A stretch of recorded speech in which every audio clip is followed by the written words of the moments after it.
morning, students. How are you all? Hope you all are fine. Yes, students, we have already done about the slave dynasty and after that the Khalji dynasty. These two dynasties ruled over Delhi. Okay, and after Khalji dynasty, the another dynasty rose up, that is Tughlaq dynasty. Tughlaq dynasty was established by Ghazi Malik, who took the name of Ghiyasuddin Tughlaq. Clear? जो Tughlaq dynasty थी वो गाजी मलिक ने establish की, जिसने अपना name change कर लिया after become the king. He just change his name. उसने अपना नेम चेंज कर लिया कि गाजी मलिक तो नॉट लुक्स गुड. ठीक है, so he change his name from Ghazi Malik to Ghiyasuddin Tughlaq and became the sultan in 1320. और सुल्तान बना 1320 में. He murdered Khusro the last king of Khalji dynasty. उसने खलजी डायनेस्टी के लास्ट किंग को मर्डर किया and after that he became the sultan in 1320 CE. Okay, so let's read about Tughlaq dynasty. The founder of Tughlaq dynasty was Ghiyasuddin Tughlaq, that was also named as Ghazi Malik. Okay, he rose from an ordinary position to a high position of governor of the frontier provinces. We have discussed yesterday that Alauddin Khalji, उन्होंने क्या किया था? he just established their forts. He just built the forts on the frontier areas and posted their soldiers. ठीक है, उसने अपने fronts पर fort बनाए और वहाँ पर सोल्जर्स को अपॉइंट किया. Right, we have discuss this yesterday. Clear? तो यहाँ पर जब उसने किया तो फ्रंटियर्स पर जो सोल्जर्स थे उन्हीं में से एक थे गियासुद्दीन तुगलक. ओके, तो वो एक ऑर्डिनरी पोजीशन से गवर्नर की पोजीशन पर आया and he was a great warrior and an able administrator. वो एक ग्रेट वॉरियर था. वॉरियर मीन्स सोल्जर, एक बहादुर सोल्जर था और साथ ही he is a good administrator also. Administrator means जो रूल करे. Okay, that has the person that have powers. He consolidated the scattered sultanate and restored peace and order as the whole country was in the grip of unrest and lawlessness. इन्होंने गियासुद्दीन तुगलक ने क्या किया? Because Khalji's successor was not capable at that time, there was unrest and lawlessness. अव्यवस्था, अशांति, कि हर तरफ लड़ाइयाँ चल रही थी, प्रॉब्लम्स थी. जो ऑफिसर्स थे वो लोगों को बहुत करप्ट थे और वो लोगों को तंग कर रहे थे. तो ये सब प्रॉब्लम्स थी. तो गियासुद्दीन तुगलक ने क्या किया कि अपनी सल्तनत में फिर से पीस एंड ऑर्डर एस्टैब्लिश किया. ठीक है, अनरेस्ट और लॉलेसनेस को हटाकर पीस एंड ऑर्डर एस्टैब्लिश किया. Clear? He was a kind ruler and to improve the condition of peasant he withdraw many of the taxes. He was very kind. और farmer की, क्योंकि टैक्सेस बहुत होते हैं फार्मर्स पे, तो फार्मर्स की पोजीशन को ठीक करने के लिए उसने टैक्सेस को विड्रू कर लिया. विड्रू मतलब वापस ले लेना. Okay, so he withdrew the some of the taxes. He died in an accident when a pandal set up for his welcome. Fell on him. Pandal क्या होता है? पंडाल जैसे हम मैरिजेस में टेंट लगाते हैं तो उसको पंडाल बोलते हैं, यानी कि बहुत बड़ा एक एरिया जहाँ पर रुका जा सके, उसको कवर्ड एरिया जो होता है, that is pandal.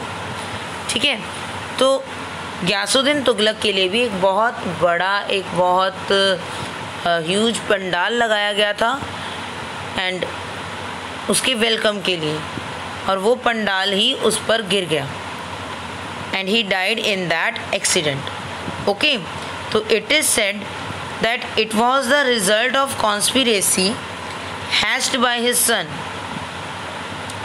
Juna Khan for early occupation of the throne. As you read the line and you get the knowledge that Juna Khan was the son of Ghazi Malik या Ghiyasuddin Tughlaq. Okay, तो Juna Khan want to be the king, so he killed his father in this accident. Accident सारा जो था वो planning थी। According to this accident was a planning, और उस planning में उसने अपने फादर को मार दिया। ठीक है, and then he took the throne, वो राजा बन गया। Okay, now the next is Mohammad Tughlaq. Now as the Ghazi Malik change his name, so same with the Juna Khan. Juna Khan also changed his name after became the king. King बनने के बाद जूना खान ने भी अपना नेम चेंज कर लिया and he become the Mohammad Tughlaq. ठीक है, उसने अपना नेम क्या रखा? मोहम्मद तुगलक। ठीक है, normally it is called Muhammad bin Tughlaq. Clear? After the death of his father, Juna Khan took the name Muhammad bin Tughlaq, became the Sultan in 1325. 1320 to 25, who was the king? Ghiyasuddin Tughlaq. And in 1325 he was killed, and then Juna Khan became the king. So he became the king in 1325 CE.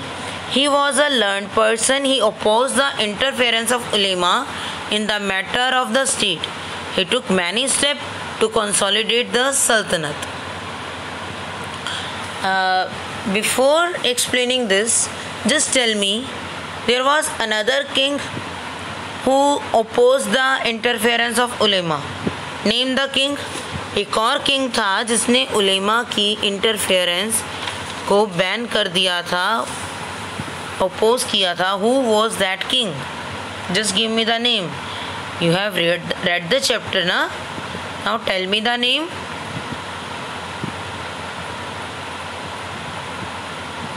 Yes, okay, he is Alauddin Khalji. Okay, Alauddin Khalji did not tolerate the interference of religious leaders. Okay, Alauddin Khalji था जिसने ulemas की जो powers थी उनको control में किया था। and now there was another one, that is Muhammad bin Tughlaq. He also opposed the interference of ulema in the matters of the state. Okay, उसने उलेमास जो रिलीजियस गुरु थे उनकी बात मानने से मना कर दिया कि अगर if he is a religious guru then his work is just to take care of the religion. वो अपने रिलीजन की तरफ ध्यान दे, no need to interfere in the administrative system. Administration में, शासन करने में, रूल करने में उन्हें कोई भी इंटरफेयर करने की ज़रूरत नहीं है। And he took many steps to consolidate the Sultanate. Okay, he transferred his capital from Delhi to Devgiri. उसने अपनी he did many reforms and there are mainly 3. Okay, उसने बहुत से रिफॉर्म्स किए and mainly यहाँ पर 3 हैं। But he was not successful in his attempt, वो अपने कामों में सक्सेसफुल नहीं हुआ। जो उसने डिसीजंस लिए, these decisions proved wrong. Okay, so there were the reforms that he had done. Let's discuss. Firstly, he transferred his capital from Delhi to Devgiri, because we are reading about Delhi, so it means उनकी capital क्या थी? दिल्ली। उनकी capital Delhi थी, but he changed his capital from Delhi to Devgiri to avoid the flurry of attacks of Mongols and to exercise better control on the Deccan. At that time Mongols जो थे, they attacked again and again and again. Okay, तो वो in attack से बचना चाहता था, so he moved to Devgiri in Deccan. Devgiri कहाँ पर है बेटा? It is in Deccan area, ठीक है। और उसने डिसीज़न ही क्यों लिया? क्योंकि he wanted to free of attacks of Mongols, Mongols के अटैक को कम करना चाहता था, उनको बंद करना चाहता था, एंड डेक्कन एरिया पर अपना कंट्रोल एस्टैब्लिश करने के लिए उसने ये सब किया। ओके, क्योंकि as we know Delhi, if Delhi is here in India then Deccan is on the south side, ठीक है। So it is very difficult to control Deccan area from this, Delhi के प्लेस से इतनी दूर से डेक्कन को कंट्रोल करना बहुत डिफ़िकल्ट था। तो उसने अपनी जो कैपिटल है वो चेंज कर ली Delhi to Devagiri. Okay, and in the absence of transport facility it caused many hardship. People had to faced many problems. लोगों को बहुत सारी प्रॉब्लम फेस करनी पड़ी। Many of them died on the way to Devagiri, ठीक है। And Devagiri was 950 kilometre away from the Delhi. जो देवगिरी है वो 950 किलोमीटर दूर थी दिल्ली से, and eight that time the person had to move on their feet or on bullock carts. लोगों को अपने पैरों पर चल के जाना था या बुलक कार्ट्स पे चल के जाना था, राइट। तो इन जो इस मूवमेंट में many of person died, okay, and firstly तो ये एक प्रॉब्लम रही कि बहुत से लोग डाई हो गए उसमें, and the second is in his absence from the north encouraged frequent attack from Mongols. अगर आप आपके एरिया में नहीं हैं, अपनी सीट पर नहीं हैं, तो आपके फ्रेंड्स आपके बैग में से सामान कई बार निकाल लेते हैं, इधर उधर कर देते हैं, राइट। तो you have to take care of your bag your own. तो सेम अब किंग दिल्ली में नहीं था तो मंगोल्स ने क्या किया, वहाँ पर और ज़्यादा अटैक करने स्टार्ट कर दिए। Because king was not there, he was in Devagiri, ठीक है। तो मंगोल्स के अटैक भी बहुत ज़्यादा एनकरेज हुए, बहुत ज़्यादा बढ़ गए, एंड आफ्टर 5 years जो मोहम्मद बिन तुगलक था, he just stayed in Devagiri for 5 years, and when he saw that the problems were increased, then he moved back to the Delhi. उसने वापस दिल्ली जाने का फैसला कर लिया, okay, and again it caused greater hardship to the people, and Delhi once again become the capital of Delhi सल्तनत। तो दिल्ली सल्तनत में मोहम्मद बिन तुगलक की capital, firstly it was Delhi, then he changed his capital from Delhi to Devgiri, and after 5 years he just changed again his capital from Devgiri to Delhi. Okay, it was his first decision that proved wrong. ये उसका पहला decision था कि हम capital change कर लेते हैं और इससे प्रॉब्लम सॉल्व हो जाएंगी, ये रॉन्ग प्रूव हुआ। Okay, The second decision is he wanted to increase military power, and for improving military power he just wanted the more money. जितनी ज़्यादा मनी होगी उतने ज़्यादा हम सोल्जर्स रख सकेंगे, उतने ज़्यादा हम इक्विपमेंट्स में बना सकेंगे. ओके, तो मोहम्मद बिन तुगलक अपनी मिलिट्री पावर में इंक्रीज़ करना चाहता था and cover the loss of all previous project. जो उसने और रॉन्ग डिसीजंस लिए थे उनकी प्रॉब्लम्स को, उनकी जो लॉसेस हैं उन्हें कवर करना चाहता था. So he imposed land tax in Doab area. Doab area means Punjab. Punjab के दोआब वाले एरिया में, दोआब का एरिया है जलंधर वाला एरिया बेटा, तो उस एरिया में उसने क्या किया, ज़्यादा टैक्सेस इम्पोज किए, ज़्यादा टैक्सेस लगा दिए. एट 50% ऑफ द प्रोड्यूस, कि एक फार्मर जितने भी प्रोडक्शन करेगा उसका 50% किसका, किंग का. At that time there was a famine in Doab. Doab के एरिया में बहुत ज़्यादा फेमाइन था, सूखा पड़ा हुआ था. There was no food to eat. Okay, खाना भी खाने को नहीं था. And the king impose new taxes. King ने क्या किया, किंग ने नए टैक्सेस लगा दिए. The farmers were stunned by the order. Farmers इस ऑर्डर से बहुत ज़्यादा हैरान हो गए कि what the king had done. They gave up their cultivation and their land by lay by barren. ठीक है, उन्होंने कल्टिवेशन छोड़ दी कि जितना हम ग्रो करेंगे उसका 50% तो किंग ले लेगा. तो they just they gave up the